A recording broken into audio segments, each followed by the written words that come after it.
Bien, pues saludos a todos. Estamos con Xavier Ormaché en una nueva oportunidad de ponernos al día en estas circunstancias del mundo en el que vivimos. Quizá en primer término, Xavier, pues hacer una pequeña presentación. Hola, soy Xavier Orbechea, fui parlamentario vasco 5 legislaturas, 17 años, y soy presidente de la Fundación Equialde, que se dedica a la cooperación internacional. Y a partir de ahí, pues encantado, como siempre, de estar contigo y intercambiar opiniones. Sí, siempre es un placer.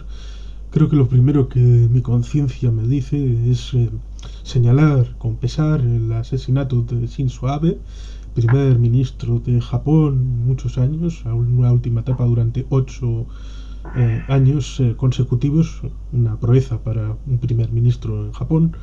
Sí, Y es una pena, estaba haciendo campaña legítimamente, cosa que cualquier persona tiene derecho a hacer, y alguien con una escopeta le ha descerrajado 3 tiros y no ha podido superarlo.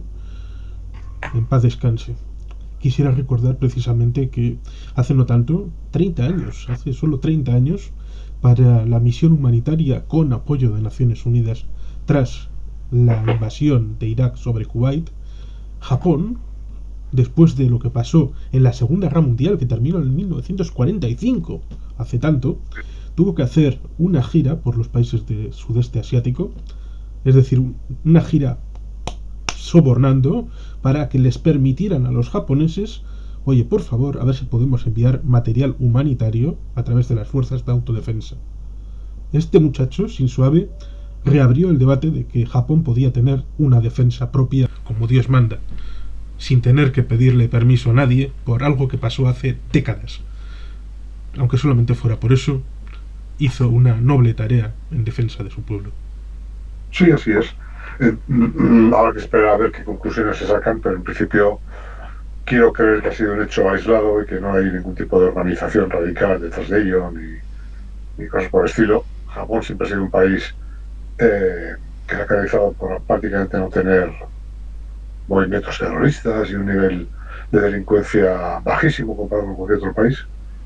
Y desde luego que es un hecho, sobre todo extraño, muy extraño, ¿no? Pero vamos a esperar y supongo que pronto tendremos información de qué hay detrás de todo esto, si es que hay algo, Sí, o si ha sido una casualidad. estas cosas siempre sorprenden, como por ejemplo el asesinato de Olof Palme en el año 86. Exacto. Exacto. Y me pensaba cuando ha dicho Mm, los años que habían pasado, pensaba que estabas hablando de los Palme. mm, Ciertamente, pero vamos a ir a Ucrania. En Ucrania las cosas parece que se han estancado. Hay movimientos, pero ganando que 100 metros, 200 metros. Los rusos están exhaustos y los ucranianos están tratando de esperar tal vez una ofensiva para recuperar terreno. Es más la situación política que la militar la que en estos días de julio parece que tenga más interés. Sí, la verdad es que, bueno, después de un mes de junio preocupante, donde, bueno, después de haber visto éxitos del ejército ucraniano, estábamos asistiendo desgraciadamente a avances importantes del ejército ruso, siempre dentro del Donbass, y salir de ahí. Y en el caso de la provincia de Lugansk, pues los ucranianos, el ejército ucraniano ha hecho todo lo posible por aguantar, pero finalmente se ha visto desfondado, ¿no? Y aquí hay algo curioso porque en mayo más o menos hubo algunos analistas que dijeron que el ejército ruso, con la nueva ofensiva que estaba lanzando, iba a conseguir éxitos más o menos hasta el verano y que a partir del verano las cosas empezarían a cambiar. No sé muy bien cuál era la razón de eso, no sé si era la llegada de nuevas armas más avanzadas, pero de hecho parece que está ocurriendo. Es decir, una vez que se ha producido la conquista de toda la provincia Oblast de Lugansk, los ataques para avanzar en Donetsk eh, parece ser que están siendo parados por el ejército ucraniano, ¿no? Bakhmut, Belostove, Vikhorovka, Ivanodarivka, etcétera, están resistiendo los ataques. Y se empieza a decir que en el frente del sur, es decir, en el frente cercano a Odessa, entre Odessa y Kherson, que está habiendo avances del ejército ucraniano hacia Kherson y Zaporilla. El ejército ucraniano no solo no está perdiendo terreno, sino que está avanzando. Y es una noticia esperanzadora, ¿no? De que están teniendo éxitos y parece ser que es posible que el avance, como has dicho tú, del ejército ruso esté teniendo el que se encuentre exhausto. Hay otra razón, que es que el ejército ucraniano está bombardeando con éxito centros logísticos del ejército ruso en la retaguardia, donde los almacenes de armas y demás suministros, ¿no? Con nuevos artillería pesada que ha recibido de largo alcance, se están bombardeando centros logísticos, lo cual hace mucho más difícil al gobierno ruso, al ejército ruso poder avanzar, por falta de munición, etcétera, ¿no? Vamos a ver si esto es una tendencia o es un hecho puntual. Sí, en principio lo que se decía era relativo a que cuando un ejército se tiene que enfrentar a una disyuntiva, es la siguiente, la de bien defenderse, como intentaron en Severodonetsk y Lysychansk, o bien hacer una acumulación de fuerzas para tratar de hacer una contraofensiva y recuperar terreno. Evidentemente, en un primer término, para ganar tiempo, se intentó esa resistencia en estas dos ciudades de Lugansk, pero en principio, para acumular fuerzas, parece que hay que ceder algo de terreno para poder, porque eso al fin y al cabo son fuerzas que distraes del frente para poder prepararlas en una pues un poco como lo que han hecho con los británicos, que están enviando soldados de rotación para entrenamiento en armamento OTAN, que es distinto del origen soviético, para Sí. luego volver a Ucrania y seguir formando. Evidentemente, para una ofensiva necesitas una formación específica para poder hacer ese acto, y supongo que durante el mes de junio y parte del mes de julio habrán necesitado para idear esa idea, y habrá que esperar seguramente si tiene algo que ver el frente de Mykolaiv de Kherson y en el de Zaporilla, porque también ha habido algunos aguijonazos para distraer fuerzas, para que los rusos no tuvieran todo concentrado en el Donbass, evidentemente. Pero sí, es un elemento interesante que puede ir a favor de los ucranianos. Sí, aparte que una de las tácticas de la guerra moderna es atacar las líneas de aprovisionamiento, es decir, la logística. Más que enfrentarse directamente con el enemigo, con las fuerzas del enemigo, es atacar sus puntos de aprovisionamiento para que esos tanques, esa artillería, etcétera, pues llegue un momento en que no pueda avanzar ya más por falta de material, ¿no? Es una táctica que desarrolló con éxito el ejército israelí, eh, pues en época de la última guerra, creo que fue la Yom Kippur, donde una mayoría aplastante de blindados sirios pues fueron detenidos precisamente porque se les dejó sin aprovisionamiento. Y lo mismo ocurrió en esa misma guerra con los asentamientos que habían tomado el ejército egipcio en la península del Sinaí, que finalmente tuvieron un avance rápido, cogieron puestos importantes en la provincia del Sinaí, pero después el ejército israelí prácticamente tomó parte de Egipto y hubo que pedir ayuda especial de Naciones Unidas para llevarles ayuda humanitaria a los fuertes que habían tomado los egipcios, ¿no?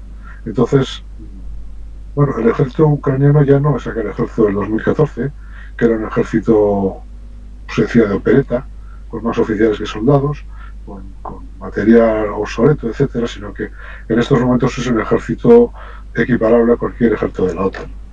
Y entonces, bueno, pues está demostrando que tiene una capacidad. Lo que pasa es que también hay que tener en cuenta, una vez decía un militar ucraniano, pues que determinado país nos regala 35.000 obuses y nos da cuenta que 35.000 obuses los lanzamos en un día, ¿no? Entonces, mientras haya un suministro de munición y sobre todo mientras se le dé a Ucrania armas avanzadas, para poder hacer una guerra moderna, como por ejemplo en estos momentos está hablando del escudo antimisiles, pues bueno, tal vez la guerra vaya en el sentido que Estados Unidos está tratando de empujar, ¿no? Que es hacer una derrota del ejército ruso. Sí, ciertamente hay varios elementos, como por ejemplo el hecho del saliente de Izium, que está siendo presionado desde el occidente por las fuerzas ucranianas para que no sirva de punto de aprovisionamiento para el Donbass y tengan que ir desde la zona oriental en ofensiva, desde el saliente de Popasna, por esta zona. Ciertamente lo que no puede ser es la diversidad material, porque Claro. los ucranianos estaban acostumbrados a un estándar soviético, y si hay material australiano, francés, alemán, estadounidense y de otros países de la OTAN, pues puedes tener una multiplicidad de lanzadores y luego la necesidad de estar suministrado. Y claro, la carretera a Severodonetsk o a Lichiansk, que era una que sería peor que una comarcal en Álava, con lo cual es un elemento a interesar el tema de los suministros, y que evidentemente se lanzan decenas, centenares, miles de unidades todos los días y necesitan ser resuministradas. Pero sí, hay elementos que son importantes. El aire parece que es un elemento que está Ucrania recuperando, que hay unidades que están volando, que no ha desaparecido la Sí, sí. fuerza aérea ucraniana, que la marina pues no es funcional porque nunca tuvieron en la No. última década una marina importante, pero han logrado expulsar con los Neptune y con los Harpoon, han logrado expulsar de la costa a los rusos, incluso han recuperado la isla de las serpientes. Sí, como bien dices, el material más sencillo, el de una distancia de ataque corta, bueno, es relativamente rápido de aprender a funcionar, a manejarlo, ¿no? Los misiles, eh, Javelin. los Javelin y los Stinger. Pero claro, cuando estamos hablando ya de armas, de artillería más compleja, más avanzada, más de última generación, pues requiere formación importante. No vale cualquier cosa, ¿no? Por eso también, bueno, por eso y para es importante que los ejércitos del antiguo Comecon le estén suministrando material que ya conocía el ejército ucraniano, ¿no? Como por ejemplo aviones MiG, etcétera. Sí, es un elemento que creo recordar que cuando se produjo las guerras en Yugoslavia, en un momento dado también a ellos se les acabó el material de origen soviético. Pero como el capitalismo a veces funciona, los países de alrededor, viendo esa necesidad y esa carencia, empezaron a construir materiales de origen soviético con ese mismo esquema y se los vendían como churros a los países beligerantes. Sí, ahí Croacia pasó de prácticamente no tener ejército a montar de forma clandestina, de compras, etcétera, un ejército importante que fue capaz de derrotar a Serbia, a pesar de que amigos nuestros no le guarden mucha simpatía al gobierno croata de aquella época, ¿no? Pero bueno, un gobierno que fue capaz de parar el ataque de la Serbia de Milosevic y conseguir la independencia. Y además, otra cosa que fue importante, al estar entre Serbia y Eslovenia, pues le hizo de paraguas a Eslovenia, que se pudo independizar en el 2001 con relativa facilidad y prácticamente sin muertos. Eso es un tema interesante. Pero sí, ahí las redes de aprovisionamiento fueron muy interesantes, porque la mayor parte del arsenal lo tenía la Serbia de Milosevic. Con lo cual me imagino que países como Rumanía, Bulgaria, incluso tal vez Georgia, vayan a teniendo los modelos a replicar lo que necesitan los ucranianos. Podría ser. Bueno, sí que Eslovaquia tiene una capacidad industrial muy importante. Sí. Esos países los que más capacidad industrial tienen son Chequia y Eslovaquia, que se han convertido en, bueno, a Eslovaquia llamaban la Detroit de Europa, ¿no? Por la cantidad de fábricas de coches. Entonces tienen capacidad industrial, igual podrían hacerlo, pero bueno, oye, ya iremos viendo. Tampoco somos analistas en materia armamentística a ese nivel, como este amigo que tenemos, que se puede explicar mucho mejor el tema. Sí. Pero el determinado material, yo tengo los Kalashnikov, cuando de dónde se fabrican en un montón de países, ¿no? Sí, el tema armamentístico no es, por lo menos para mí, el mayor de mis conocimientos, y ciertamente es más cercano a la idea, al ingreso en la Unión Europea y el ingreso en la OTAN.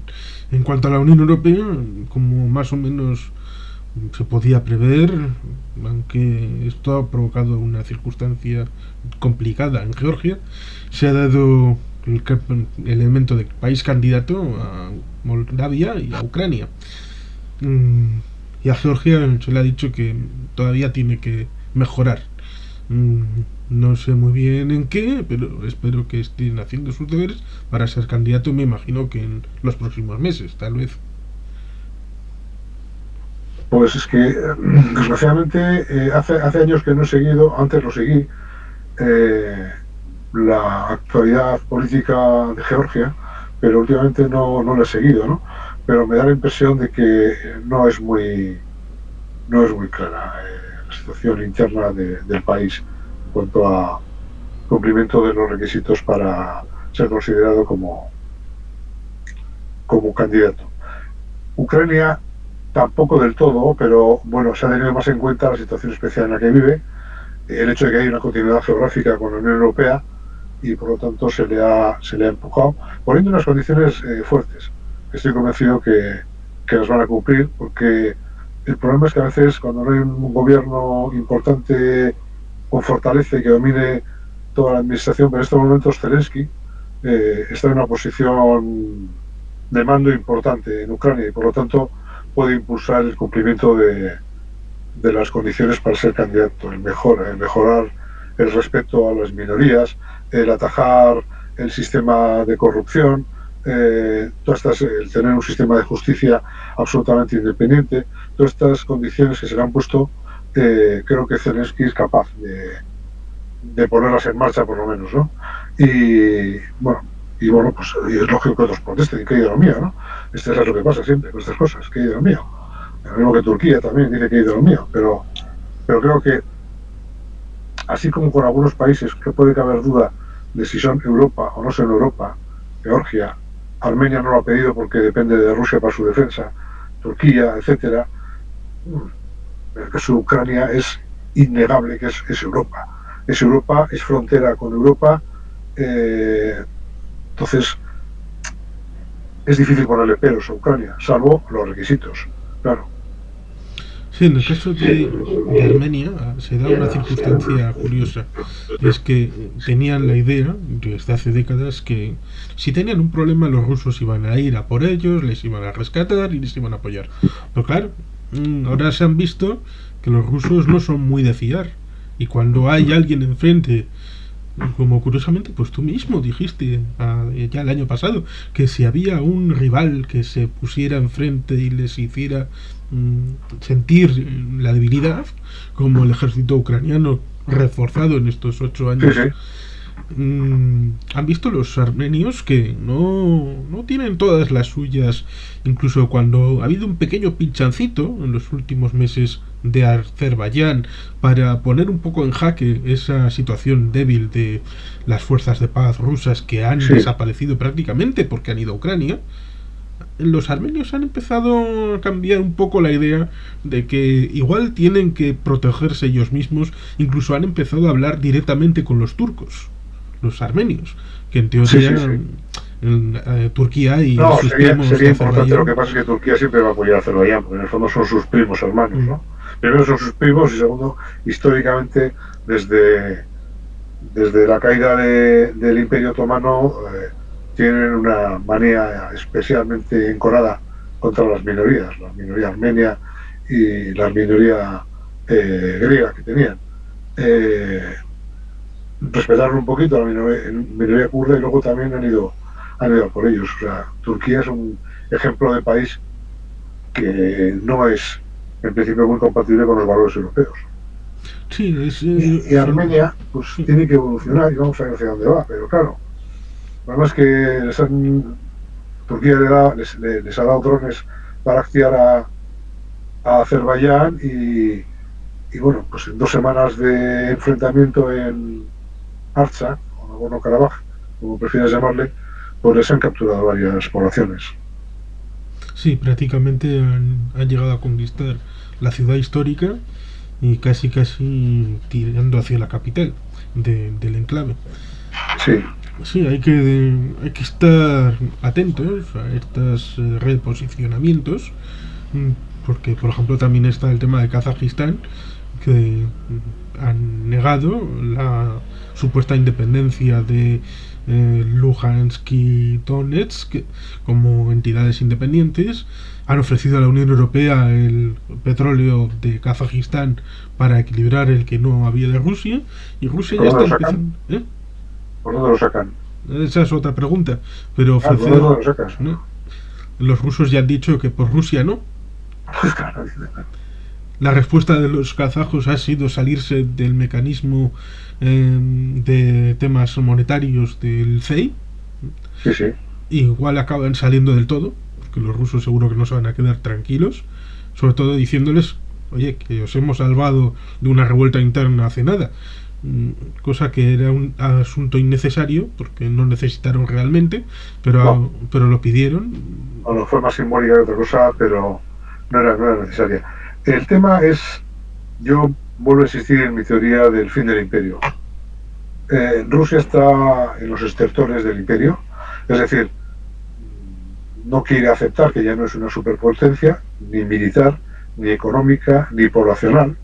Únicamente es una superpotencia nuclear, pero con un arsenal nuclear que data de los años 70.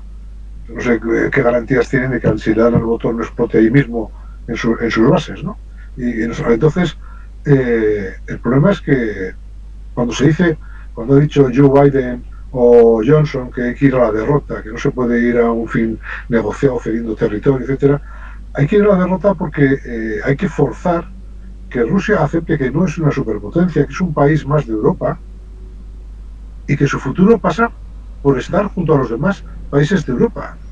Hasta cierto punto todavía Inglaterra, el Brexit, obedece, ya te doy tiempo si quieres hablar del amigo Boris, el Brexit también obedece a eso, es decir, siguen todavía pensando que con la Commonwealth, etcétera, ellos son un imperio y tienen capacidad de subsistir por ellos solos, mediante su amistad con Estados Unidos y la Commonwealth, etcétera, ¿no? Y entonces, bueno, mientras los imperios existentes no se den cuenta que ya no lo son y que tienen que dejarse de tratar de imponer políticas a los demás, etcétera, yo creo que al final yo el futuro de Rusia lo veo, si no dentro de la Unión Europea, en una alianza muy próxima a la Unión Europea y a la NATO también.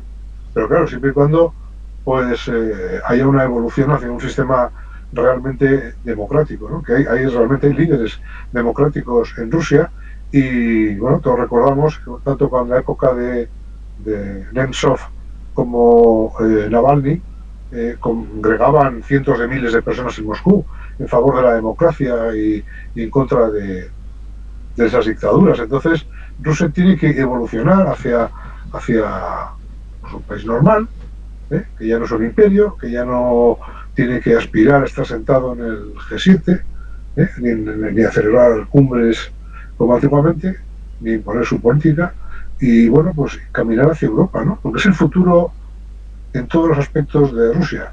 En estos momentos Rusia no tiene un futuro, es decir, es un país que no fabrica nada, que lo único que hace es exportar materias primas, y los países que exportan materias primas son países pobres siempre, y no son capaces de transformarlas, y estos no las transforman.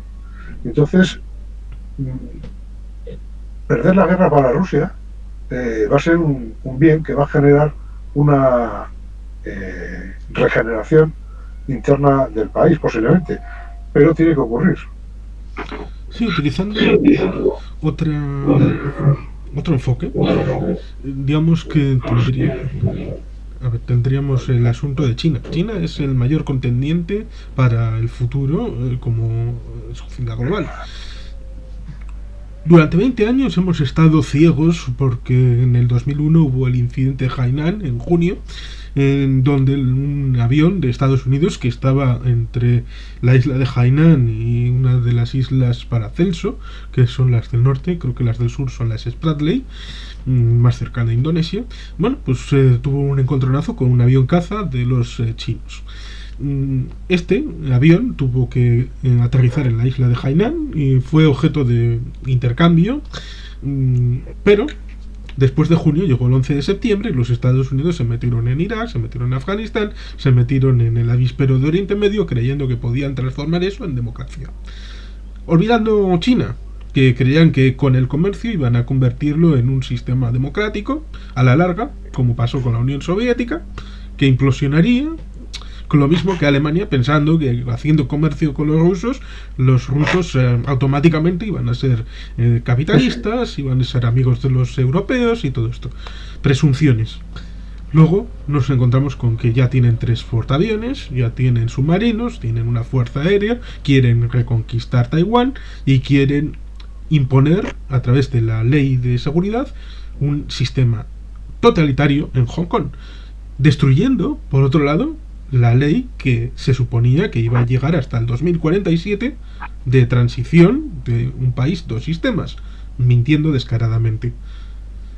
Con esta situación de que Rusia está entreteniendo a los que podían ayudar a los países democráticos en Asia a tener una confrontación a la totalitaria de China, pues eso beneficia a China.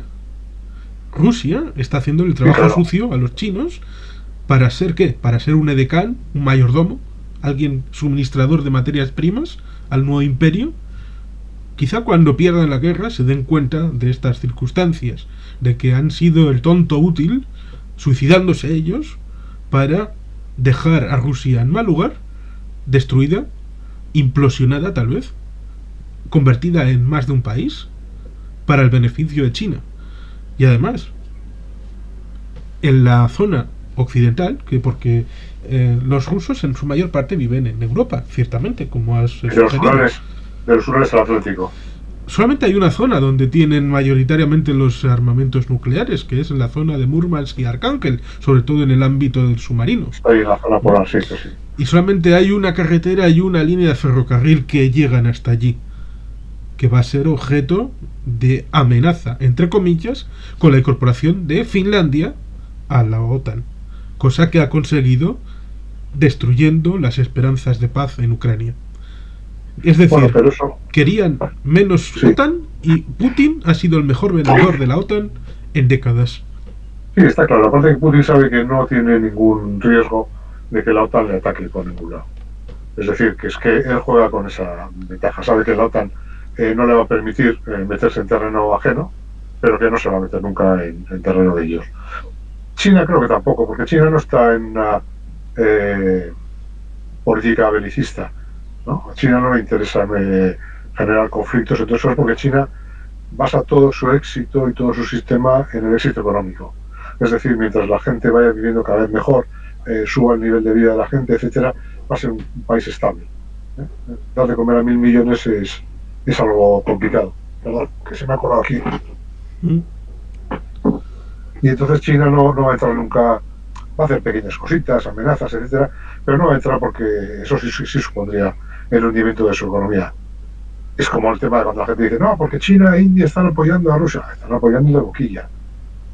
Qué simpático eres cuando te quiero, pero no están apoyando ni con armamento, ni con hombres, ni nada por el estilo. No, India... Las cosas porque dependen, para su comercio y para su desarrollo, dependen de Occidente. Rusia le supone muy poco. India, más que apoyando, está aprovechándose de Rusia. Está cogiendo el petróleo que no coge Occidente y lo está convirtiendo en gasolina, y la gasolina la venden a cualquiera como gasolina india. Sí, sí, pero bueno, que no hay. Yo no veo un riesgo de guerra por parte de China, etcétera, ¿no? A ver, quieren hacerse respetar y quieren tener un gran ejército, lo que están haciendo los esfuerzos tremendos en materia de aeroespacial, con misiones al espacio, quieren lanzar posiblemente, quieren poner un hombre en la luna, bueno, que vaya y que les vaya bien. Pero no le veo que esté en un sistema tendente a favorecer esfuerzos bélicos. Porque hay un tema, cuando las empresas occidentales iban a China, utilizaban un argumento que era, vamos allí porque el mercado chino de 1.000 millones de habitantes, tarde o temprano, va a explotar a nivel de consumo interno. Es decir, lo que ahora estamos produciendo allí para exportar, cuando el mercado chino despierte, se lo va a comer en un porcentaje grande. Entonces tenemos posicionados para vender allí los productos. Es decir, el hecho de que vaya Colacao a China no es para exportar Colacao, sino para que los chinos tomen Colacao a las mañanas. Entonces, de momento eso no está pasando. Se están produciendo grandes desarrollos económicos, etcétera. Hay una clase media importante que sale al exterior, etcétera, pero todavía no es un mercado como para comérselo, sino que depende exclusivamente de la exportación masiva a Estados Unidos y Europa, no Occidente. Entonces, mientras eso no ocurra, pues tiene que tener mucho cuidado con quién se enfrenta, porque claro, perder el mercado occidental a China le supone entrar en bancarrota. Sí, es gracioso el ámbito de odio a veces para lo occidental, pero cuánto les gusta participar en las organizaciones occidentales como la Organización Mundial del Comercio, donde China entró gracias al apoyo de Occidente, evidentemente, pero con un mal que llevamos acarreando, como es el catalogarles como economía en vías de desarrollo, cosa que parece que no es posible cambiar, pero que significa que tienen un beneficio fiscal y de otros ámbitos a la hora de jugar con el comercio internacional. No, India ni China son aliados de Rusia en la aventura ucraniana. No están No, apoyando nadie. Y los rusos salen con declaraciones extemporáneas. Acabamos de empezar, no hemos puesto todavía la maquinaria sí. diciendo esta serie de tonterías con todos los desgastes que han tenido. Tal vez, como ha sugerido más de una vez, es para consumo interno, pero ¿hasta qué punto? Es lo mismo que le pasa. Putin empieza a tener puntos en común con Kim Jong-un, que también cuando Kim Jong-un vende a su pueblo el hecho de que en Estados Unidos las noticias abren todos los días con Corea del Norte, cuando la gente pasa absolutamente de Corea del Norte. Entonces hace declaraciones y lanza misiles para el consumo interno. Y Putin está haciendo lo mismo, es decir, frente a los rumores que van llegando de que la situación para Rusia es complicada, que van ya 35.000 muertos, etcétera, etcétera, pues tiene que lanzar amenazas y bravatas, que bueno, que parece que su gente acoge en general, quitando unos cuantos, las acoge bastante bien, ¿no? Bueno, Putin, y ya no digamos Lavrov. Sí, Pero porque hay esa circunstancia en la que el pueblo parece que no recibe la información correcta, la gente rusa está muriendo, ya no se puede hablar de una ofensiva porque es simplemente una situación de desgaste en la que una ofensiva sería tratar de avanzar sobre un objetivo durante un tiempo limitado, pero llevan pues, para 5 meses de guerra. Eso es recuerda cuando, siempre cuento lo mismo, cuando empezó la guerra, había en el informativo de la noche, nos daban una cámara enfocando a la Maidan de Saresnosti, la plaza de la independencia de Kiev, la gente se llama Maidan quiere decir plaza, aunque es una palabra de origen persa, y decía, dentro de unas horas vamos a ver por aquí los tanques rusos, y estaban ahí con la cámara esperando. Bueno, no pasó, tal, ya no. Odessa, y eso te acordarás mejor porque fue más recientemente, era en las próximas horas va a empezar el desembarco en Odessa, van a atacar Odessa y van a tomar Odessa. Entonces, se acabó, o sea, Odessa no han intentado tomarla, ni han hecho ningún intento, se han quedado en Gerson y Zaporilla, que es el frente del sur, y no han pasado de ahí. Entonces, bueno, pues hay una minoría en Rusia que se conecta a Internet, que tienen acceso a medios internacionales y que les interesa, bueno, pues que tienen todo eso, pero el monopolio de Rusia de los medios de comunicación es brutal.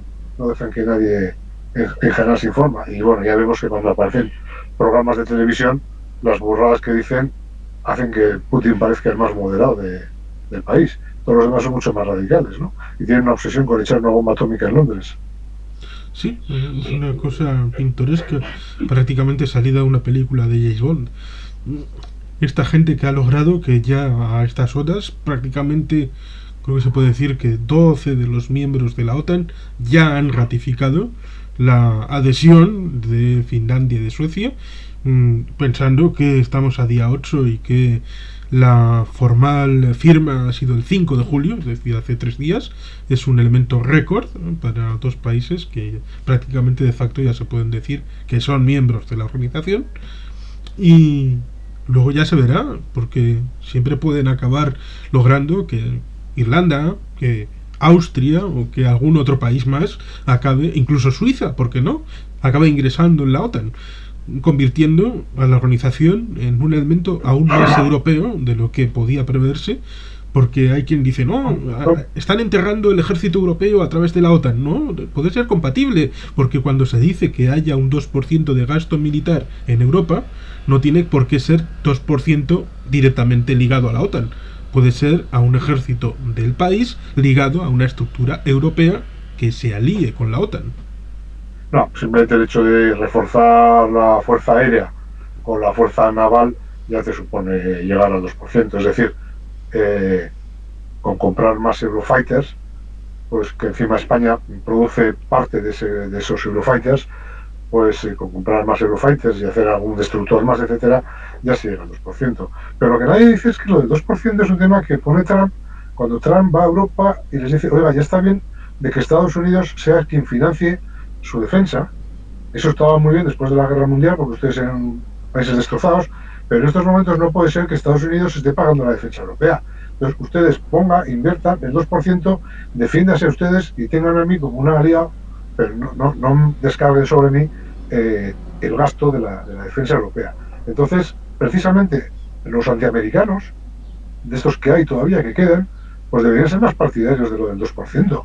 Es más, yo recuerdo que cuando le preguntaron a Pablo Iglesias en su día a ver qué opinaba de la salida de la OTAN, dijo que no era partidario de que España salga de la OTAN, que él era partidario de que Estados Unidos salga de la OTAN y que la OTAN se convierta en un sistema europeo de defensa.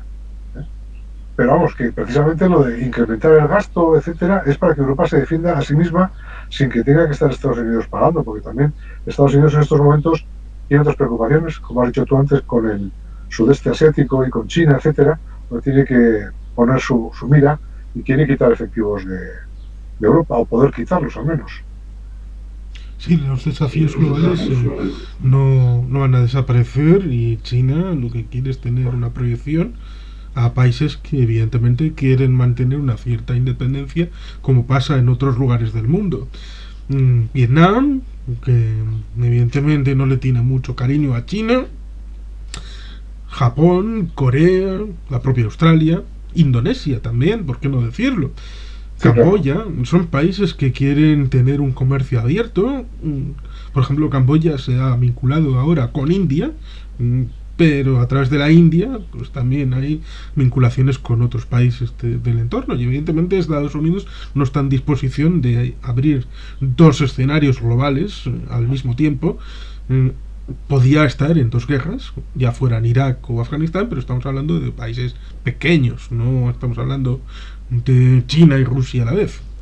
Con lo cual son elementos... Sí, hay muchos analistas, ¿sabes?, que dicen que el futuro de la economía mundial, etcétera, está en el Pacífico. Ya que, para ser un poco negativistas, dicen que el mundo atlántico es el pasado, que Europa se va a convertir en un gran parque temático donde la gente va a venir a ver el Coliseo y la Torre Eiffel, pero que el futuro económico va a estar en el sudeste asiático y en China, ¿no? Y con Estados Unidos jugando el papel como potencia pacífica. Bueno, habrá que verlo. Yo, que tengo cierta edad, recuerdo cuando se decía que la economía japonesa iba creciendo a un nivel fortísimo y altísimo y que en poco tiempo le iba a coger e incluso superar a Estados Unidos, etcétera, ¿no? Esto era algo que se decía en los años, yo creo que 70, algo en los 80, y sin embargo no ocurrió. Llegó un momento que la economía japonesa se estancó, dejó de crecer y aparecieron otros países que le fueron quitando parte del mercado. Y yo creo que también el tema de China, etcétera, pues ya veremos. Yo creo que Europa todavía tiene mucho que hacer y mucho que decir. Somos poquitos, eso es verdad, una población envejecida, pero creo que las políticas que está impulsando Ursula von der Leyen son interesantes, de cara a colocar a Europa de nuevo en la cabeza tecnológica, ¿no? Que hasta cierto punto nos habíamos dejado tomar esa cabeza por China y Estados Unidos. Y creo que, bueno, se están haciendo esfuerzos para que Europa vaya recuperando poco a poco su liderazgo económico industrial. Sí, ciertamente la propia Tailandia está haciendo esfuerzos para competir en la extracción de fábricas de China y establecerlas en la propia Tailandia. O Vietnam también está intentándolo, y también Europa debe de establecer esa idea de repatriar esas fábricas que fueron allí porque el trabajo era más barato y se les pagaba menos, incluso como en la margen izquierda en el siglo XIX muchos trabajadores chinos estaban durmiendo en la propia fábrica, saltándose cualquier vinculación con los tratados de la OIT o cualquier limitante laboral. Y evidentemente eso significa que Europa debe de ser debe estar unida, cosa que precisamente Boris, el dimisionario que quiere mantenerse en el cargo hasta octubre, Sí. no sé por qué octubre y no septiembre o noviembre o el día del Hay cumpleaños una, del hay una reino. leyenda malévola que dice que tiene ya prevista una fiesta de aniversario de boda en la residencia veraniega del primer ministro, que lo tiene ya todo organizado, la fiesta, los invitados, etcétera, y que todos quieren aguantar por lo menos hasta después del 30 de julio. Y las siestas. Yo creo que si hubiera sido un país un poco menos democrático que el Reino Unido, cuando el príncipe consorte de la reina falleció a los 99 años, Sí. la jefa del Estado tener que cumplir rigurosamente un funeral con las normas COVID emanadas del gobierno de su majestad, ella misma, teniendo que despedirla sola en mitad de la catedral, con el apoyo de nadie, estando con las distancias, y el día antes y el día después Boris haciendo fiestas en Downing Street con su Hariguay, con las distancias en absoluto y todo esto, yo creo que en otra circunstancia habría llamado al servicio secreto, a su James Bond particular, y la habría liquidado simplemente por hacerle esa putadita a su majestad la reina. Pero No, Boris bueno, es un tío muy particular, pero tampoco tenemos que olvidar que precisamente su éxito electoral lo basó en sus formas estrambóticas, ¿no? O sea, aquí dice que no es una cosa que después el primer ministro ha empezado a hacer bobadas, sino que ya se hacía antes. Se cuelga de no sé dónde, de una tirolina con banderas, eh, juega al fútbol con unos amigos y él se cree que está jugando al rugby y le hace un placaje bestial a un pobre contrincante. Bueno, la política de trazo gordo, eh, pues es lo que le ha dado éxito, el hecho popular. Entonces, bueno, pues es lo que ha pasado. Y bueno, pues parece ser que por fin lo deja. Yo creo que, además, me hace gracia que digan que el que le sustituya tiene que ser forzosamente un convencido anti-Brexit.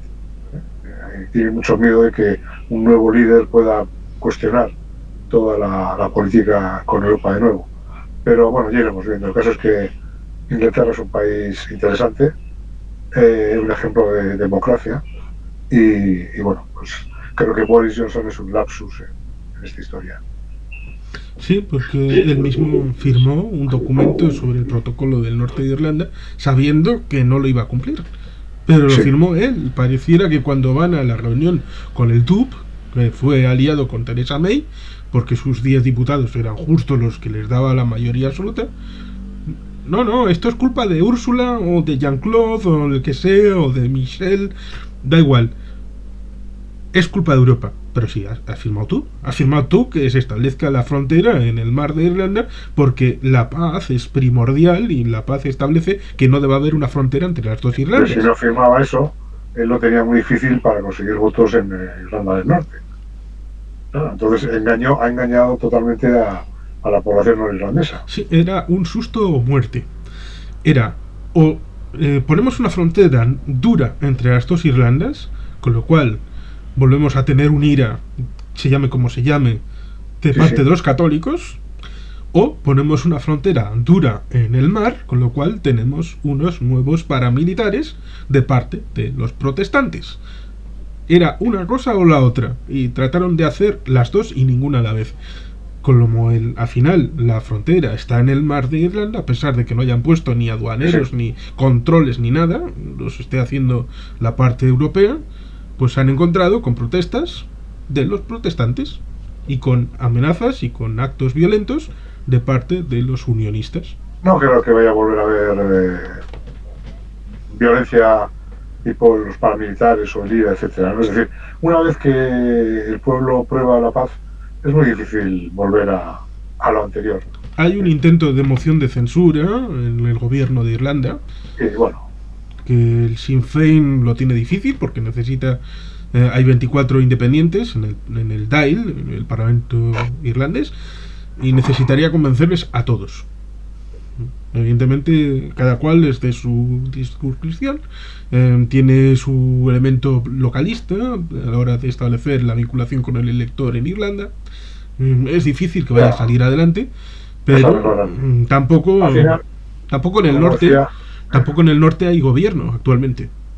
Ha habido elecciones, pero no hay gobierno, porque tienen que ponerse de acuerdo y no se recuerdo una frase de Xavier Arzallus que decía: mira, esto es como las aves cuando llega la época de celo, anchan las plumas, hinchan el gorgonchón, pegan gritos, pero al final acaban todos apareándose. Entonces es lo mismo, es la época de la pre-negociación en la que todo el mundo se pone duro, a ver si llegan a una posición mejor, pero al final llegan a un acuerdo. Hemos visto en Irlanda acuerdos más difíciles que estos, entonces yo creo que no habrá ningún problema en llegar a un acuerdo. En Irlanda nadie quiere volver a una situación podrida como la que llegaron a tener, eso está seguro, eso es seguro. Lo mismo que en Euskadi hoy en día es impensable, por mucho que los chicos estos de GKS pues eso, se pongan a decir bobadas, ¿no? Bueno, como sí, tienen ensoñaciones. Tienen ensoñaciones revolucionarias. Sí, pues eso, la gente stalinista va a tener una cosa buena, que es decir, que hasta hace poco, cuando alguien decía que era comunista, todo el mundo decía, bueno, pues eres comunista y tal. Pero ahora ya empieza a haber eso de, no, porque yo soy comunista, y la gente diría, ¿cómo? ¿Qué dices? Y tal, ¿no? Que eso en Euskadi no pasaba. Se presentaba un partido a las elecciones con el nombre de Partido Comunista de las Ciudades Vascas y había gente que le votaba, que era alucinante, ¿no? Y en estos momentos, bueno, se está produciendo una ruptura entre el ala, llamémoslo así, stalinista, que había en la izquierda abertzale, y están rompiendo con el ala más abertzale, algo que ocurrió a lo largo de la historia del MLNV, si se puede llamar así, muchas veces, ¿no? Con ETA quinta, ETA sexta, los milis y los polimilis, todas estas historias. Entonces, bueno, parece que finalmente a los ETA sexta o ETA sexta LCR, etcétera, se les está echando del movimiento, lo cual creo que es bueno, ¿no? Que van a convertir en un grupo marginal. Y claro, lo que es triste es ver que la gran pelea que están teniendo entre ellos es para ver quién se queda con las chornas y quién se financia con los calimochos de la gente. Sí, al final van a lo importante, lo magiar. No... Sí, no, la clave es el calimocho. Sí. Lo importante es también no dejarnos llevar por cantos de sirena, ya sé que históricamente ha sido así, y por muchas cumbres que iluminen, pues son 4 personas. Toma nota que te regalo el título, La Guerra del Calimocho. Sí, pues puede dar por artículo divertido. Sí, sobre todo cuando estamos aquí en Algorta para montar el Museo del Calimocho, en la zona del Puerto Viejo. Oye, esto se me acaba el tiempo, tengo tareas Sí, pendientes. pues ciertamente tenemos que tener esa circunstancia porque nos vendrán con el último ejemplo de la última realidad que hay que seguir. En Escocia, por ejemplo, está el asunto del segundo referéndum Sí, que, sí, sí. bueno, pues, ¿qué es lo que debemos de entender allí? Pues que han propuesto una fecha para la independencia, pero a través de un referéndum, pero con la idea de que ya hicieron la cesión de la competencia y están teniendo la idea de ajustarse a derecho con la idea de que cuando pactaron bilateralmente Salmond con Cameron el traspaso de esa competencia a Holyrood, entonces ya era posible hacer más referéndums en el futuro. Esa legalidad El van a... problema, claro, el problema es cuando se le dice a España en Cataluña, oye, pues si son mayoría los no independentistas, convoca un referéndum. Entonces la respuesta que te dan es sí, claro, que el problema no es el primero, el problema es el segundo. Porque claro, el segundo va a esperar a tener una mayoría consolidada para pedirlo. Y entonces el primero sabemos que lo vamos a perder, pero el segundo igual no. Eso es lo mismo que le pasaba a Franco cuando decía convoca elecciones. O a Fidel Castro. No, convoque usted comandante de elecciones que las va a ganar. Y decía, las primeras sí, pero las segundas igual no. Entonces es un problema grave. Bueno, Sí, oye, pero lo vamos dejando. sí, vamos a dejarlo con un cierre más o menos ordenado, que es Sí, el asunto ese de que los escoceses no se van a tirar al espacio sideral, no van a ir a un vacío ni de legalidad ni de competencias, lo mismo que los ucranianos siempre han tenido la legalidad sobre la base, porque desde el propio Euromaidan, que fue una respuesta institucional de devolución del poder al pueblo, a la Rada Suprema, nada de golpes de Estado, simplemente sí, sí. fue una deposición a través de una especie de impeachment al presidente. No, no, exactamente fue así. Pues desde entonces han entrado dentro de la legalidad y han estrechado lazos con la Unión Europea y con la OTAN gracias a las imposiciones de los rusos que los han hecho virar en su concepción geoestratégica pensando de que los únicos que podían salvarles de la extinción, porque el propio Medvedev, que fue uno de los tontos útiles de Putin, dijo que cuestionaba que pudiera existir Ucrania dentro de 2 años. Eso es la razón por la que luchamos para defender a los que están en el frente, para que Ucrania pueda tener una oportunidad de seguir existiendo dentro de 2, 20 y 200 años. Si es su Totalmente. voluntad. Hay la frase que dijo, bueno, la frase que han dicho varios, pero que también la dijo nuestro querido Víctor Esteban, pues si Rusia para la guerra, no habrá guerra. Si Ucrania para la guerra, no habrá Ucrania. Y es algo a lo que nos tenemos que quedar, a pesar de que nos esté causando problemas con el gas, petróleo, etcétera. Pero más importante, la libertad. Y aquí tenemos que recordar el verso del gran Esteban el que haga la baseta, cuando dice Dana, Emon Bea Yeko, Maite Askatasonari, todo ha de darse por amor a la libertad. Y creo que en el caso de Ucrania debemos aplicar literalmente este verso del que envía la baseta. Gracias. Bien, pues ha estado interesante el poder conversar. Así pues, es que ricasco. Seguimos en contacto sí, y haremos más. eso, estoy confiado en ello. Un abrazo, Hasta la JK. próxima.